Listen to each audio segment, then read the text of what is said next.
Hello, everyone. My name is Dominique. We would like to thank you for joining us today. We are going to give a couple of our investors a few minutes or so just to get logged on and get their designated computers up and loading. So if you could just bear with us for the next maybe 2 minutes or so, we'll start here momentarily. Thank you.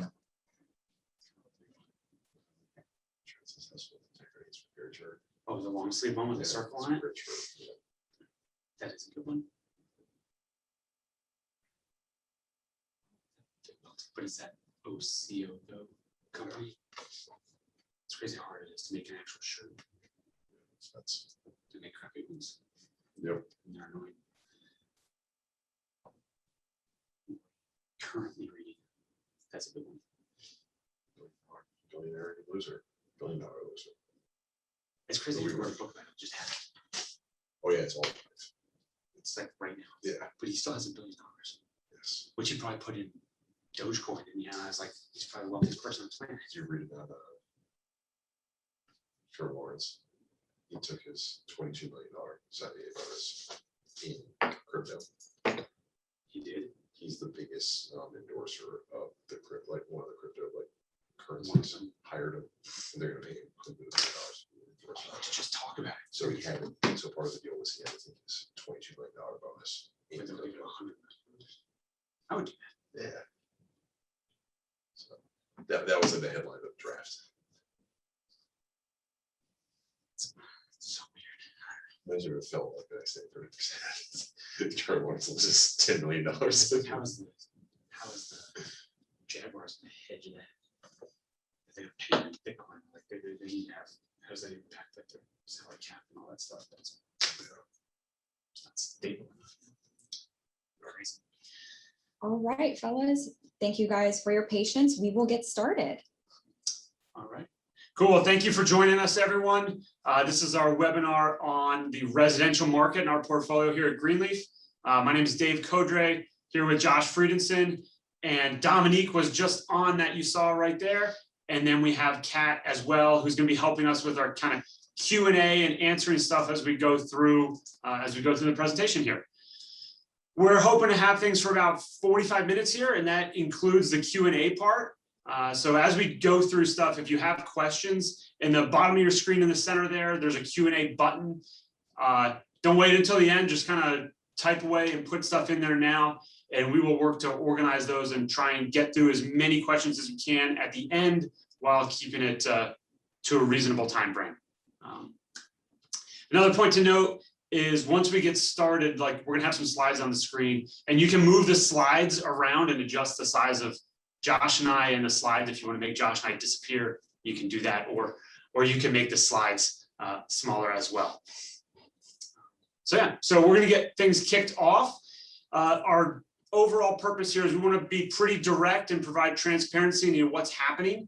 We're going to go over some core parts that are impacting the residential market as a whole and Greenleaf, and then we're going to address how those are, touching our specific properties, and then come up with what we're seeing on opportunities and values going forwards. So if we jump into kind of what that looks like on the 4 main things we're touching base on right now. We're going to go through not only market overview, we're going to touch base on apartments, mobile homes, and then wrap up the Q&A. But the 4 main things that we're touching base on right now are things that are impacting migration. So that's been a big thing going on in the Southeast right now. I know other states too. Texas is going to try and claim some of that stuff, and a little bit of the Midwestern states. But if we look at migration as a whole, we're going to look at pricing aspects. If we jump to the next slide, that'll show kind of what we're touching base on here. And then Josh and we're going to talk too about inflation and pricing. That's very top of mind right now. And the last part is the CDC, which we're all very excited about. We're very excited that the CDC has now made it into residential real estate presentations. All right, so where are people moving as a whole?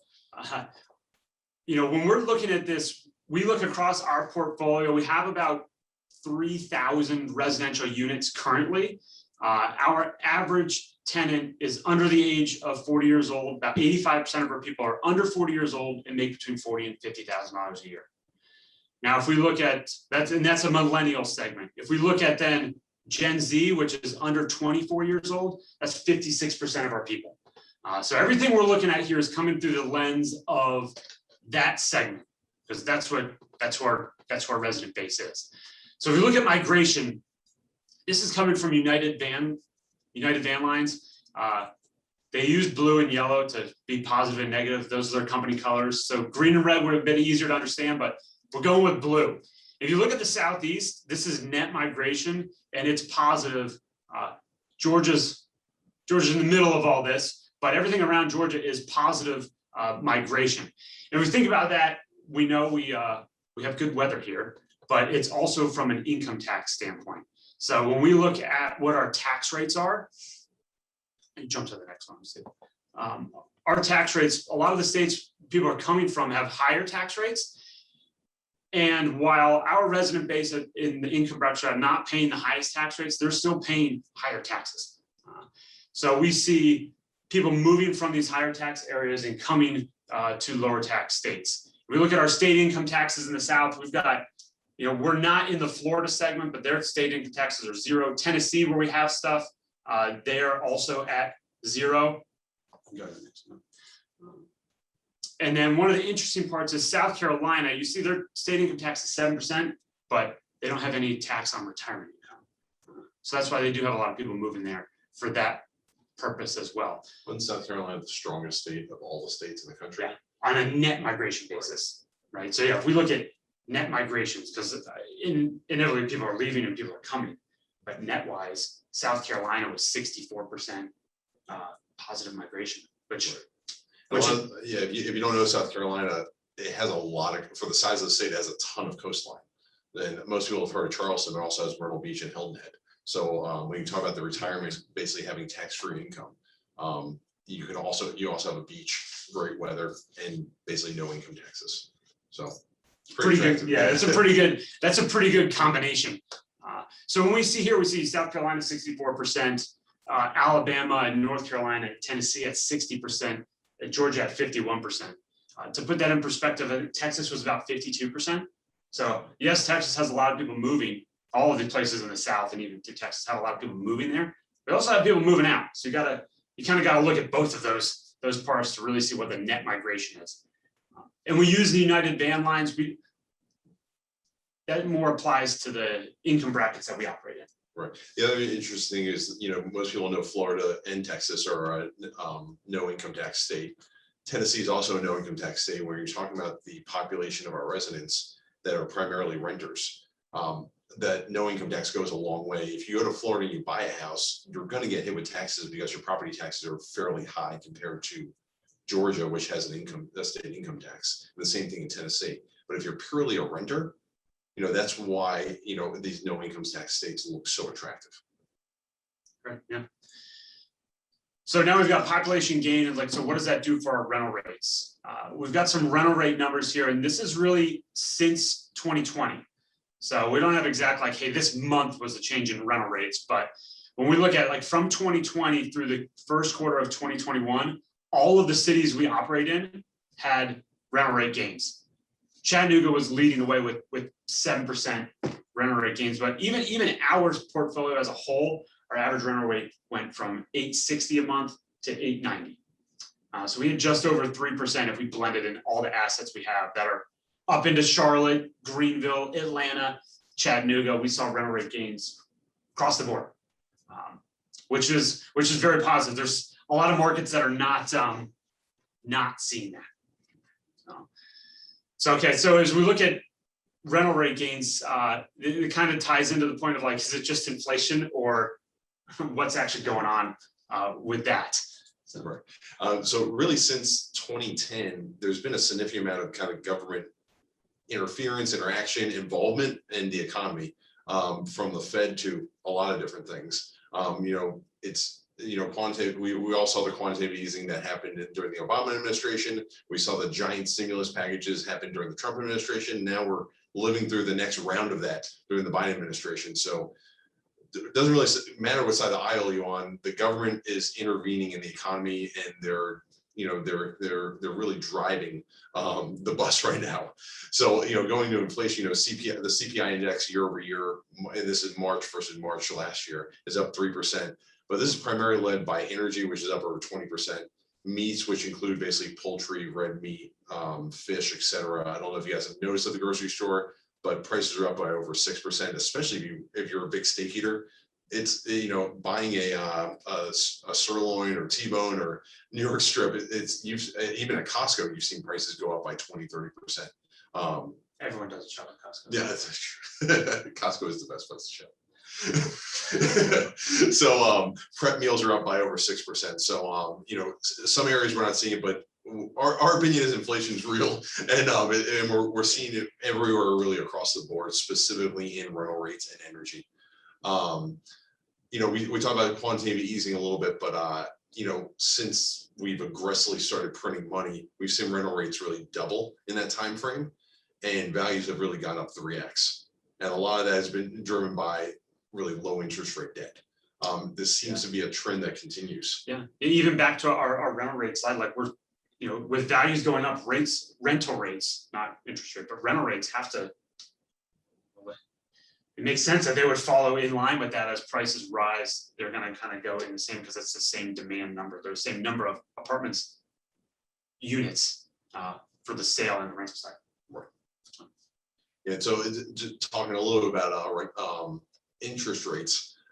Most of our debt is tied to the 10-year treasury. It is shorter term debt, it's tied to the 5-year treasury. And so we were ecstatic. I remember Dave and I were celebrating like crazy when we locked our first debt under 5%. That was about 6 years ago. And we said, listen, let's lock this thing for as long as we can. Rates will never go lower. And really in the last 6 months, we've seen very little debt over, we've seen no debt over 3.5. And we've seen a lot of debt in the high 2s. So it's, that's further drives value, and it's just showing the impact that it's having on yield. We kind of feel like if we just keep saying the same thing, that rates have to go up eventually we'll be right. But for the past 6 years, they've just steadily declined. This with the inflation here, we see that kind of reverting course. The 10-year treasuries jumped, it kind of doubled over the past month and a half in Q1. So what will happen with rates on our end is that when rates go down super low, like when the treasury was when the 10-year was between 60 and 80 bips, banks took spread, and spreads on the 60, 80 bips were pushing 250, 280 basis points to kind of give you an all-in rate in the low 3s. If rates move quickly like they are right now, and the 10 years, like Dave said, doubled in the last 90 days or so, banks will start softening those spreads so that the incremental impact to the borrower is softer and over time and spread out over time. So now we're seeing spreads in the 200 to 220 basis points range on an increased 10-year treasury. So continue with the trend of government intervention, we'll go over to the CDC. So during the chaos that ensued last year with COVID, the Trump administration was, trying to delegate responsibilities as it could, and the CDC ended up with control of nationwide evictions. So specifically Atlanta is now in charge of evictions in this country.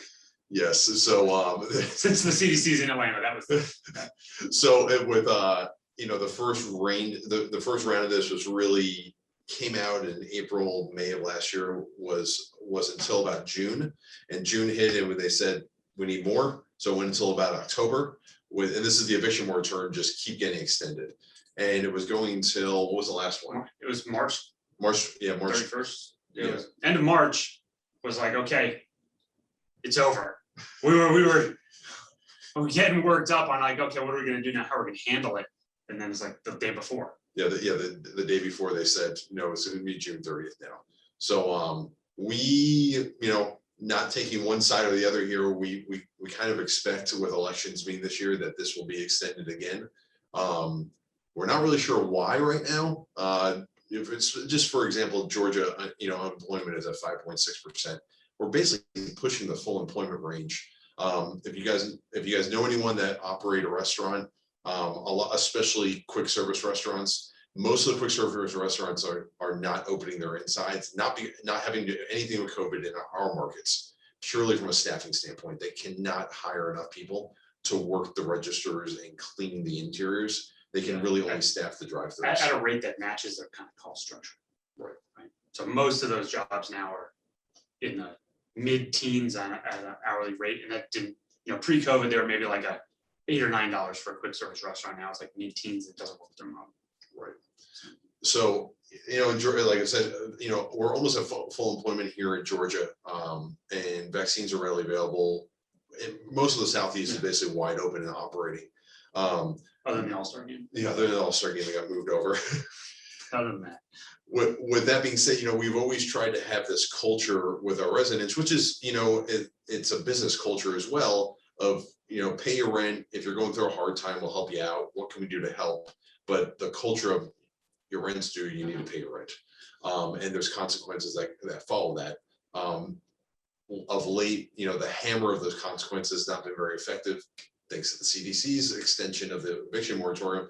But that culture is still prevalent in our southeastern states.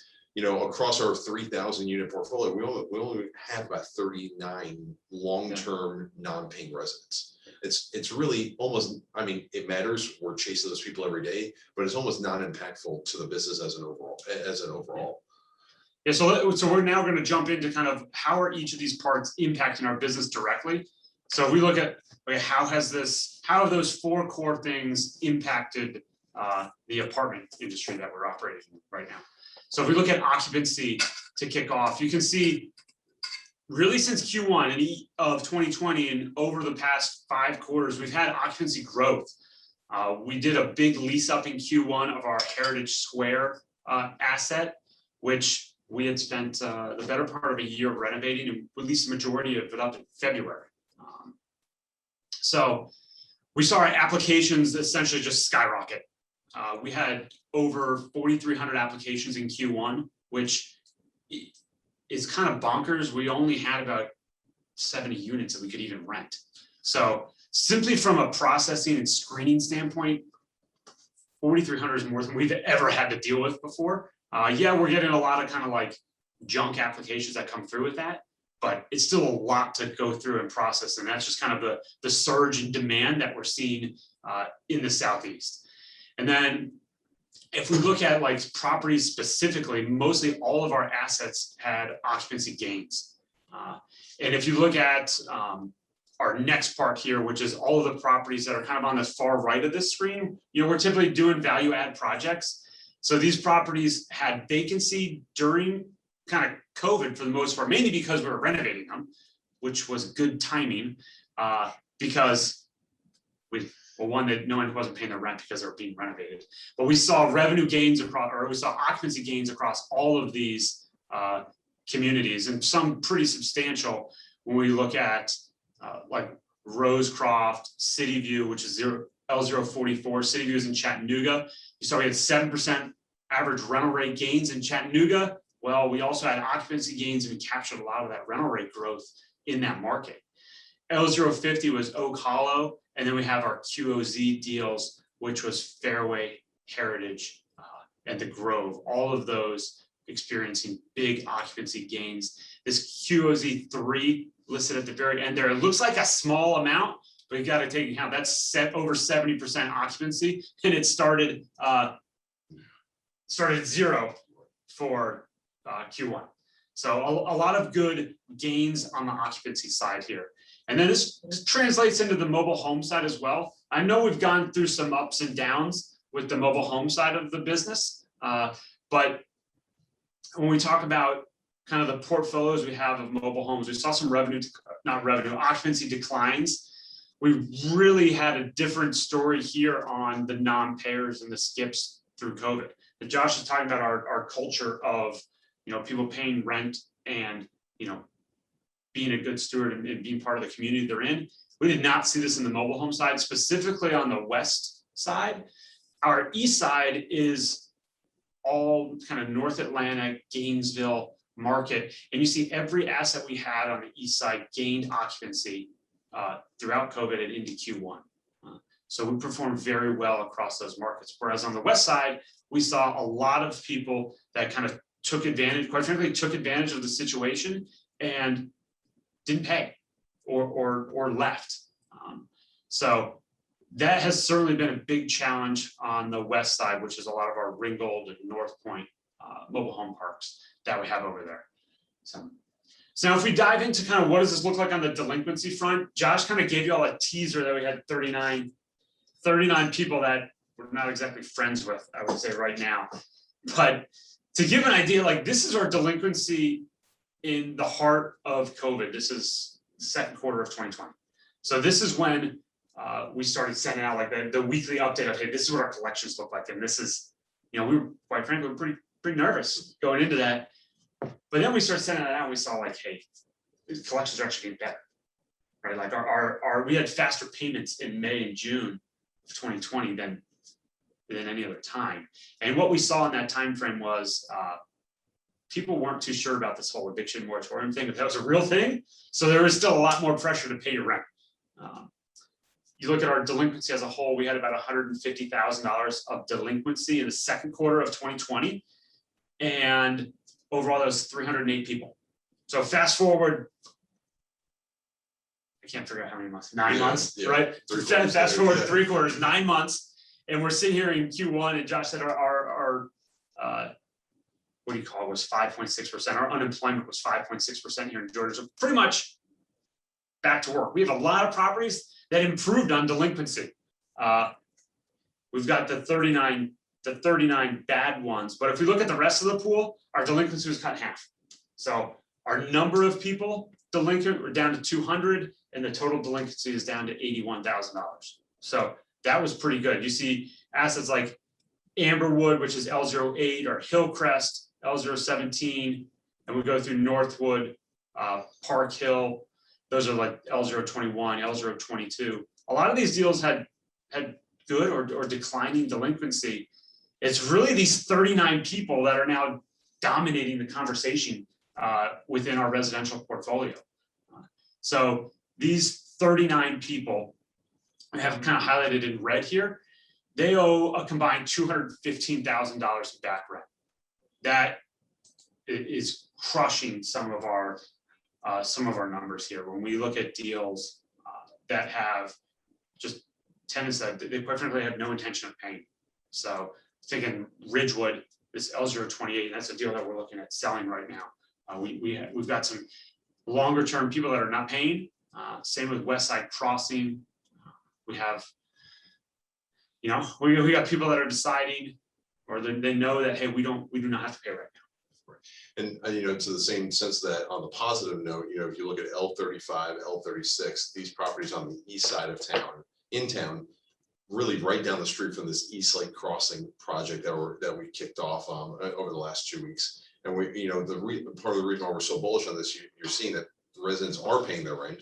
We are seeing occupancy gains, and we are seeing delinquency lower year over year in general across these properties. So we're able to be selective and target certain markets based on our data to drive us there. Yeah, that's basically our specific data. Right. And even East Side, we had a tenant at East Side who COVID hit and they stopped paying their rent, but they actually lost their job. So they had some subsidy stuff, some of that came in, and then they got a new job. In a typical environment, we would have evicted them, right? They would have, if they couldn't have paid 2 or 3 months, like they would have been evicted eventually, or they would have had to move out. And we allow people to pay early termination fees to move out.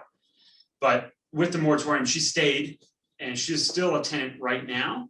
But the difference at L035 is she got caught up in December and she paid about $4,500 in back rent.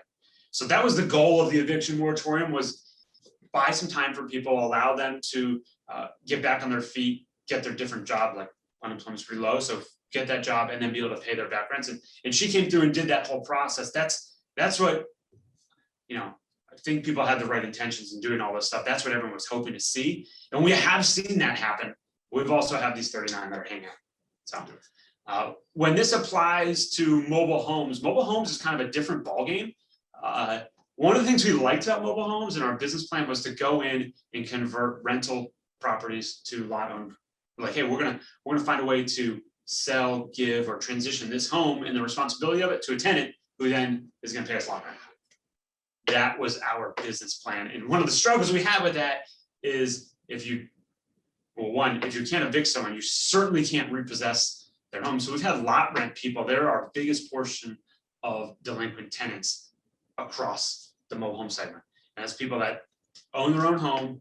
They're paying only the lot rent, but they know they don't have to because there's not really much. There's not a whole lot we can do with the eviction moratorium. So our biggest lot rent property, it's on the east side here, is L031. This is Russell Village, where we've seen a lot of lot rent payers be late. And I feel that it's selective. Again, that's just a feeling, but they weren't late before, and we're kind of fully back and going right now. And our non-lot renters are not late. So that makes it feel like we got something specific going on with lot rent tenants. And then on the west and the east as a whole, this is just, we're looking, hey, this is Atlanta, but it's kind of two very different demographics. On the west side, we've got residents that are on average 3 months behind. And on the east side, they're a month and a half behind. So, okay, so what do we take with, where do we go with this occupancy and delinquency information? So the properties we have here, these are kind of our leaders of those 39 people. They have the largest delinquency. And some people ask, like, hey, back in the day when Josh and I first started, it was like, we'll go down, we'll knock on our door, and we're gonna figure something out here. Well, Josh, that was a very polite way to say. Yeah, figure something out. We were polite. We were good. But even now, our teams have gone out and offered, and this just sounds absurd too. Like, hey, we're gonna give you $5,000 to move out and forgive all your back rent. And they're basically like, forget it. We know we're not to leave. We're not doing that. We don't really know what. I don't think we can offer much more than that. It seems like a pretty. Yeah, they're gonna turn down $5 grand. I don't see why they would accept 10 grand. I know. Yeah, it's like the answer is just kind of no. So the properties, and we go into our reserve kind of situation. It's like, okay, like Silverstone, West Side Crossing, Fairway. It's like what this delinquency is doing is essentially limiting our max economic occupancy that we can realize. So that's that max EOC we have written here. Silverstone is really 92%. So out of the gates, the best we can really do is collect 92% of what's on our budget right now. That doesn't seem like, maybe it's like, oh, hey, it's still 92%, that's pretty good. But our properties are used to operating at higher occupancy and higher retention, simply because we're not constantly driving rates all the time.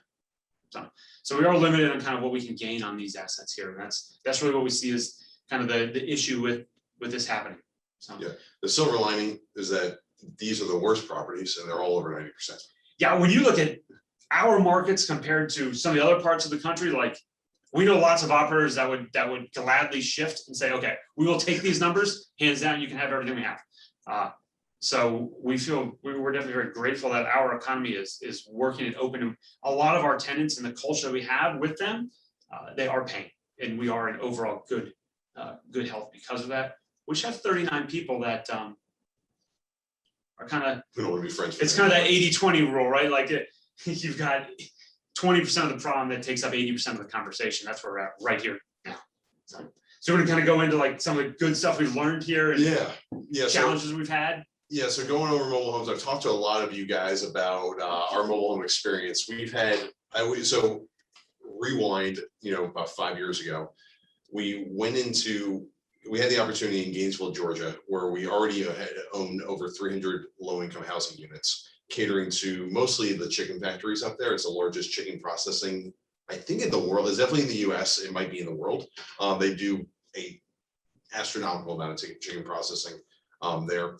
And we had the opportunity to buy 3 parks, 131 pets, and basically apply our apartment operating model to them and see what we can learn. So we bought these 3 parks, and over about a year, we basically tweaked our apartment model to fit the mobile home model and just played with everything from the operating side to the tenant demographic side to the accounting side on how we present our financials to lenders, et cetera, et cetera.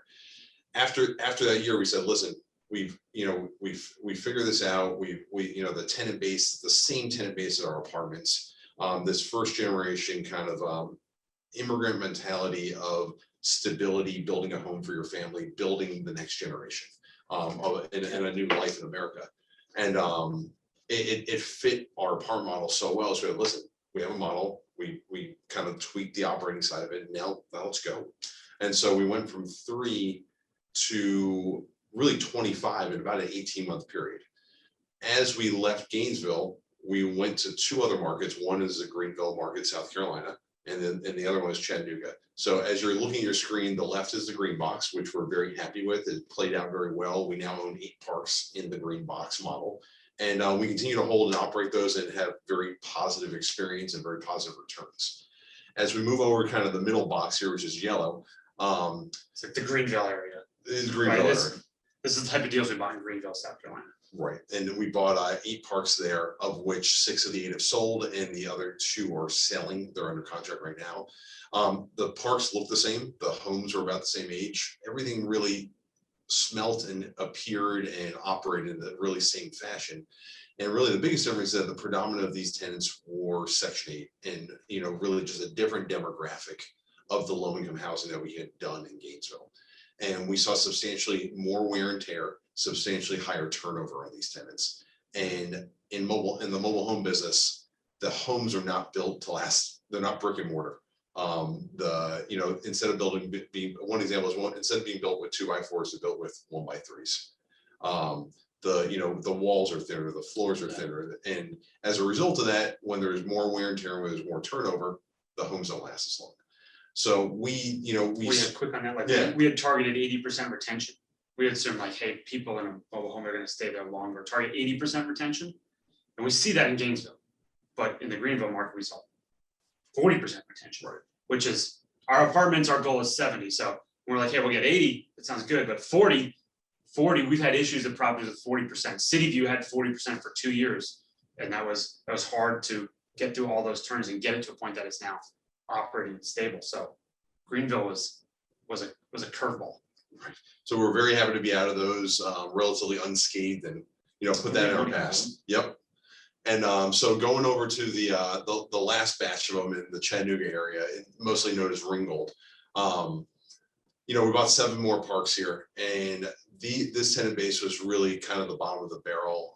This was kind of the shadow economy of just people hustling paycheck to paycheck, and the turnover really ate us alive here. The tenants couldn't really pay their rent. We evicted a lot of them. We were hoping to backfill them with better tenants. In this market, we could not find a better tenants. And over that turnover, we had to demolish quite a bit of homes because the homes just could not be salvaged. The county telling us there weren't. Condemning them. So, we talked about the West portfolio. This is the West portfolio that we're talking about. We're excited that they are under contract. They should be selling in the next 30 days and putting that behind us. But for us, the story between kind of the tales of 3 cities here came down to the demographics of the tenants and the stability. And our business model is, if you go to our website, we use the word home over and over and over again.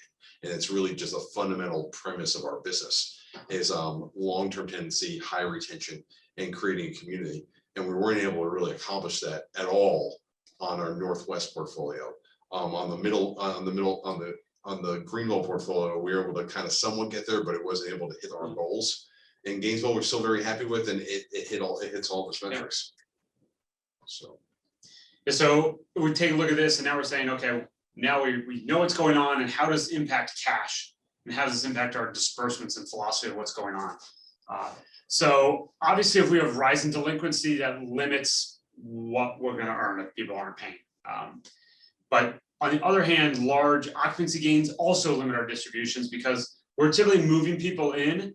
That doesn't mean we get immediate payments. If we move someone in the first quarter, by the end, like a Heritage, our occupancy is over 70%. But all those people just moved in, they've only got 1 month out of 3 for the quarter. So it doesn't generate a whole lot of revenue. We don't really have a lot of leasing incentives right now. So that's a good part. We don't have like 3-4 months of free rent that people are getting when they're moving in. They're moving in and paying. It's just, it's only month 1, so not too much to pay for the quarter. But we do see some opportunities here with the inflation component. I mentioned our average rental rate going from $860 to $890, and all of that has really been on new leases. We kept our existing rental rates, again, with the market demographic we didn't raise them. So we're seeing pretty substantial bumps on new leases, and we're excited about that, to the tune of like over $100 per unit higher now than they were 6 months ago. Yeah, that's why it'll be, when we get these 39 people out on the street, it'll be pretty In other exciting. homes, In other yes. homes, not Greenleaf Not properties. Greenleaf homes, but yeah, those 40 units are ones where we're actually able to go get pretty good rental rate bumps on, which is exciting. Now, all of these things reduce cash, right? So when we look at the chart that we see here, all the ones that are kind of a full green bar, this is a full gas tank. These properties have met all of their reserves, they have sufficient operating cash, and then they'll distribute anything above that. When we look at properties that maybe have a half tank, right? When you're gonna go across here, you look at Hillcrest, which is L017, it's got about half of a tank of reserves. And then you kind of move over a little bit from there, and we've got Park Hill, which is L022. It's almost full. Back a little bit was L020, which is a 1031 exchange we did to Silverstone up in Charlotte. It's the majority of way for its reserves. And you can see a lot of those ones, the ones that also have the 39 delinquent people that aren't paying. So that really drives what we're doing there. We look at the far right of this chart, you see Oak Hollow and our OZ deals. One, the OZ deals can't really distribute because of that's kind of how they're set up, but they also don't have a lot of reserves because we just finished our construction projects there. We'll be doing refinances on 2 and 3, which is Heritage and the Grove, probably end of the second quarter, might bleed into the third quarter as we get those done. Overall, revenues are up almost 5% and our expenses were down 7%. So it was a very good operating quarter across the board. And then it's just, what can we release stuff at? And how quickly can we get those units available to do it? Because we're having great traction right now and seeing significant demand. So I guess we're going to talk, this kind of leads into kind of values on the multifamily front as well. Yeah, so we talked a lot about this, in the inflationary environment, but really these 3 things are driving values here is long-term interest-only debt. So it doesn't which we don't have a lot of. It's not necessarily a philosophy we believe in, but right, it is driving values. So you imagine like when you pay your mortgage on your home, you're paying a portion of your mortgage is going to principal, a portion is going to interest. And the longer you pay in your 30-year mortgage, it starts shifting from primarily all interest to primarily all principal on the back end of your payments. So we, most of our loans are 7 to 10-year loans. We like getting to that part of the life cycle where our payments start transitioning to more principal. So we normally only do 1, maybe 2 years of interest only. The market right now is doing primarily 5 to 10-year interest only debt on floating rates. So the combination of the floating rate is giving them rates in the low 2s, and the long-term interest only is that's all you're paying is say 2.5%, and that's your payment. Versus how we're looking at saying we want to battle the risk side of it as well and pay our principal down and lower interest carry costs as we hold the Fix asset. our interest rate. So Fix our interest. So we have a higher monthly payment than a lot of the market out there. Right. So those are 2 things that we're really battling in the market as we look at new assets. And the final part is, so that's all kind of on the debt side, which is somewhat kind of manufactured by the markets, and there's no one really controlling that, right? We have Fannie and Freddie and the government controlling it and driving it on multifamily. On the other side of things, because the debt is so aggressive, there's been aggressive projections as well. Basically, just about every asset is selling, assuming 5% annual rental increases really for the life of the hold.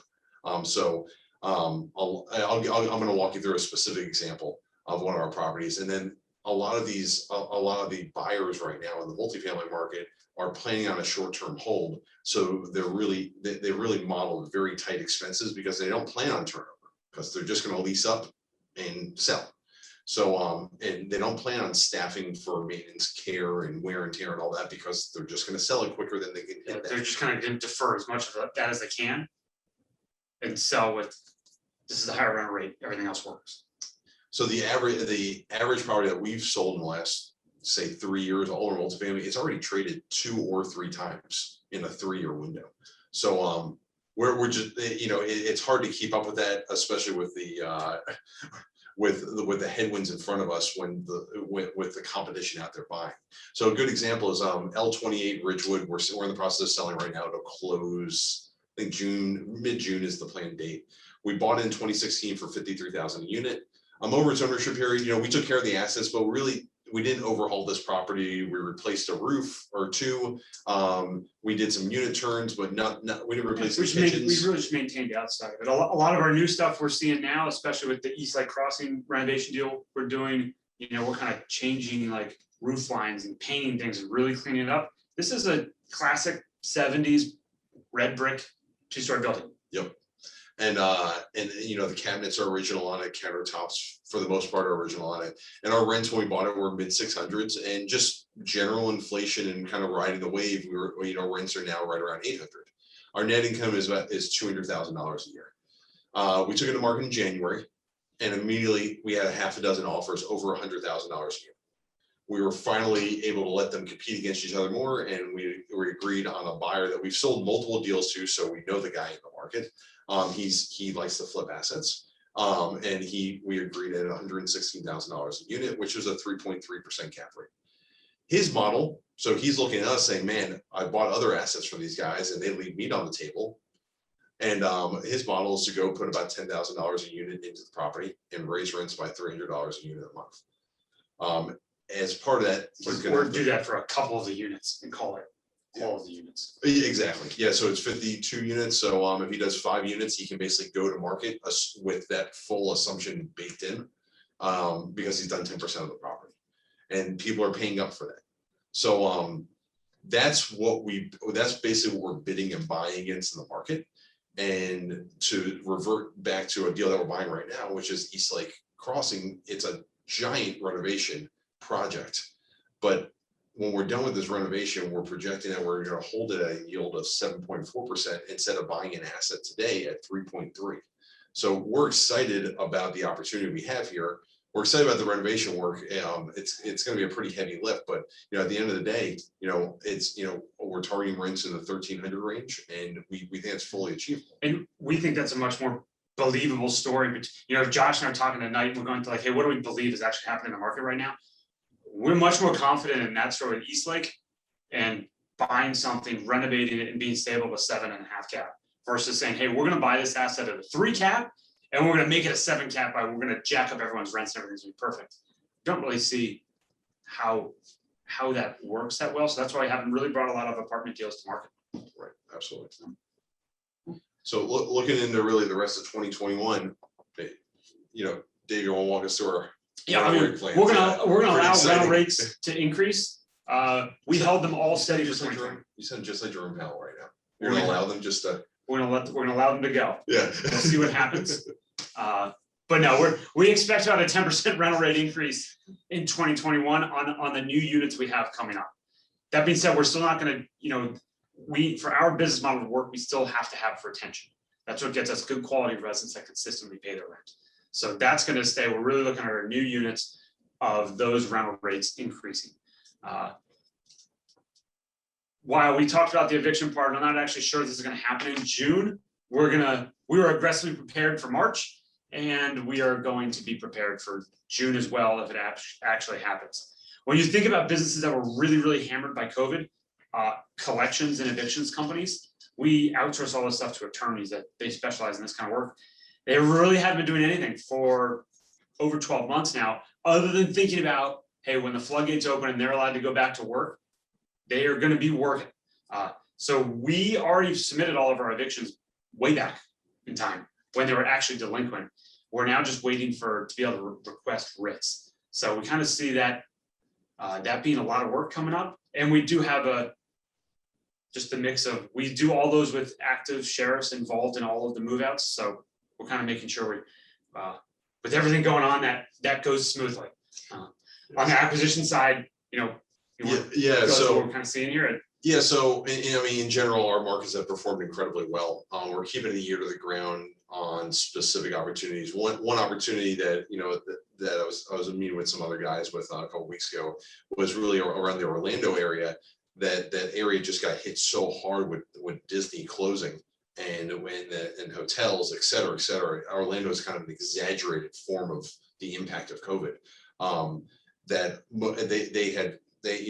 their apartments were all low income. The average rent was around 600, and they couldn't pay.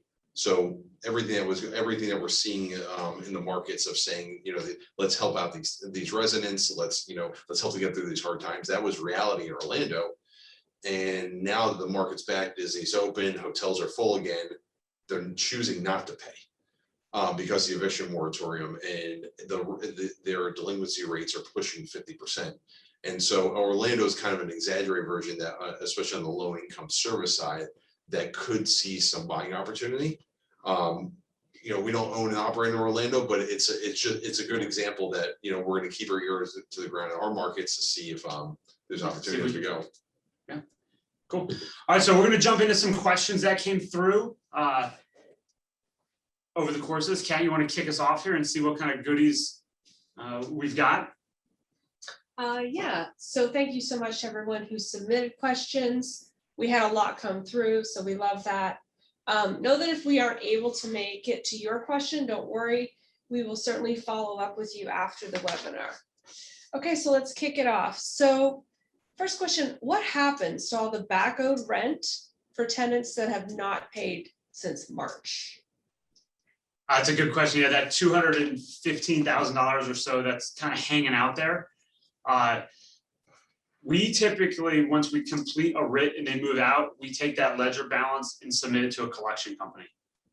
So occasionally some of that money trickles in, but the reality is that there's not a whole lot of way that we can actually go out and get that money back. In theory, when the eviction goes through, we're still owed that money, but we just haven't had a lot of success in collecting it. But we do kick it out to a collection company, and they take like 40%. Yeah, it's like 30-40% of what it is. So how you guys will see that actually happen on the P&Ls and on your cover pages. If you're looking at your cover page, there's a chart for revenue, and occasionally you'll see that it literally just plummet through the floor on the revenue side. It's not because we had this giant revenue drop. It's because we wrote off a tenant. Basically what we do is accelerate all their charges and we bulk them up, and then we write them off in a given month, which you'll see realized in a given quarter. And so when you're looking at that chart, if you see big drops, a lot of times it's a big write-off that hit, and we'll comment on that in the commentary on the cover page. I know we missed some of those this quarter. Yeah. More on that part. Okay, great. So the next one, Josh and Dave have discussed current market trends. And this next question is, how do you see the proposed Biden tax changes affect the investment opportunities with Greenleaf? Dave's been getting amped up lately. Oh, man, the endless opportunity. Yeah, I kind of look at, we got a couple things that are going to happen on taxes. One is income taxes, and two is this whole capital gains discussion. And I guess the last part is just, our 1031 is going to go away, which have been in place really since the 20s.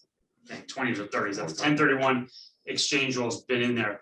If we look at income taxes, that's the first part. Like federal income taxes, they don't, in my viewpoint or our viewpoint here, they don't cause a lot of change because they're consistent across all states.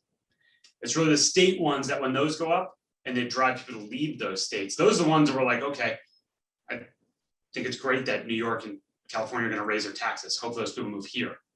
But yeah. So the federal tax rate going up on income, I don't know if that has a huge impact, but the capital gains one certainly does. And there's always been kind of like, we're going to change that tax rate over time. Some presidents have lowered it, other ones have raised it. But if they do go in and raise the capital gains rate and then get rid of this 1031, what I see is really a pressure to sell assets in the fourth quarter and maybe take a little bit of a discount because you're like, hey, I'd rather sell this thing than give my money to the government. People would rather, save 50 cents than give $1 to the government. So, a lot of the deals that we're buying are, everyone sees the impact of baby boomers retiring in all different ways. you know, the kind of the combination of that and estate planning. But a lot of the deals we're buying, we are very much in the kind of the private ownership space, which kind of goes up until about $20 million of asset value. And then you start getting into kind of the professional ownership space. So a lot of the tax pressure is going to be, it's not going to be a business decision. It's going to be an individual saying, I'm, you know, 77 years old, I'm cleaning up my estate for my family. And one of the things I need to do in the near future, next 5 years, is sell my real estate holdings so that it's a clean transition for my family. We think there's going to be a strong reaction to the tax changes to incentivize that sale to happen sooner and arguably at a discount so that they don't have to pay such big taxes. They're still gonna make money. Right. They're not gonna take a loss. They're knowing people that have owned assets for a long time, but hopefully, you know, this will kind of put some pressure on like, hey, we should sell this stuff in the fourth quarter of 2021. So we see that as an opportunity, as long as our whole plan is passed. See what kind of administration is next. So Yeah, you have an opinion on the 1031 going or staying? I feel like it's always been like, oh, we're gonna get rid of this, we're gonna change it. I think it's more noise than anything. Yeah, so, but who knows? Right. We have opportunity zone stuff. Exactly. And that's still there, so, yeah. So I hope that answers that. We would love to talk more about taxes, but it's an interesting conversation point too. So, what else we got, Kat? Sure, so practice of working at home may lead to decreased occupancy of many office buildings. Some of that empty space may be converted to condos or rental units. If so, how do you expect it to impact the demand for rental units or potential rents? So a couple of points on real estate as a whole. Like real estate is only valuable if it has a use, right? So if real estate doesn't have a use, it's essentially worth nothing. But that takes some time for people to come to grips with like, hey, I have an asset and now it's worth nothing. Because you're like, no, this was a good thing. So yeah, there's a lot of properties that are just not configured for what the future looks like, and they'll have to be retrofitted to be useful going forwards. But that's really the bread and butter of what we have done over the past dozen years is take assets that are vacant or not working and turn them into something that's useful. So yeah, I definitely believe that there's going to be a shift of how we use space. But does that necessarily mean that they're going to go out and just go create a flood of demand for apartments or a flood of demand for other assets? The price point that we compete at with our tenants, those new price points of, hey, I'm going to take this asset, we're going to be into it for $300,000 a unit on a big conversion. That's not really, that doesn't impact our market just because it's not even remotely affordable. When we looked at rental rates, Josh and I were excited when rental rates hit $1 a square foot in Atlanta. And some of these newer projects where it's a big conversion are $3 a square foot. And that's just, that's not, our tenant base is not moving into something for $3 a square foot. So. In addition to that, the conversion, you know, I agree with everything that Dave was saying, the conversion to, you know, really a livable unit. You know, we've done this on an old hotel before, and we would definitely see, and we've recently have bid on hotels for that conversion. It's running about 2 to 3x the basis of that hotel to convert to basically to put a kitchen and utilities in there to support like basically living in there full time. So whatever you pay for, it's 2 to 3x of whatever you're paying for it to go to a hotel. If you now if you go to an office or some kind of industrial property that basically doesn't have utilities, you know, they're not just plumbing. That every unit you make, might as well just build a new. You might as well just tear it down, build a new. You're better off tearing it down, and so so then you're just looking at land value. You're really not looking at office value or building value anymore. We're going to talk this afternoon. We have our commercial webinar, and we're going to talk a lot about the impact of COVID to, you know, to the office business and occupancy.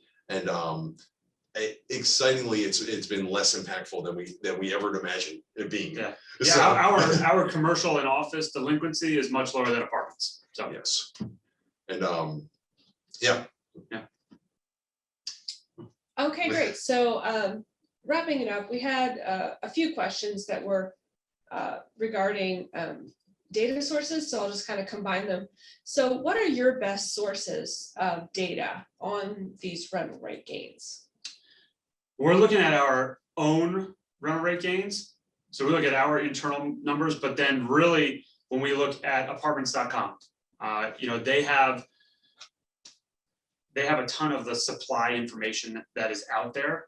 And quite frankly, they kind of lead the charge in kind of determining what data sets you can pull from them. Yeah, any of you in the industry, CoStar is the behemoth in the room when it comes to data, and they own apartments.com. And so all the CoStar data is feeding into apartments.com, Yeah. all apartments.com is feeding into CoStar. You have to have, we have subscription to CoStar, so if you ever want more technical data, we're always happy to pull it for you. But apartments.com has a ton. If you just pull up an apartment complex if you just want to know your area, pull up whatever the nearest apartment complex is, it'll give you a ton of data on the rates, its trend and the trend of it over the last 12 months, and any kind of competition that there is in the market. So we primarily use that. For $3,000 a month. Yeah. Okay, great. So that's really the time we have for today. So definitely want to thank everyone for submitting your questions.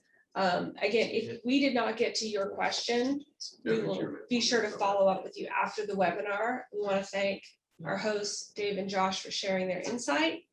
And as another reminder, this webinar is recorded and you will receive a link to the presentation tomorrow by end of business. So this concludes our webinar, and we greatly appreciate you joining us today. Goodbye, everyone. All right, thanks, everyone. See you.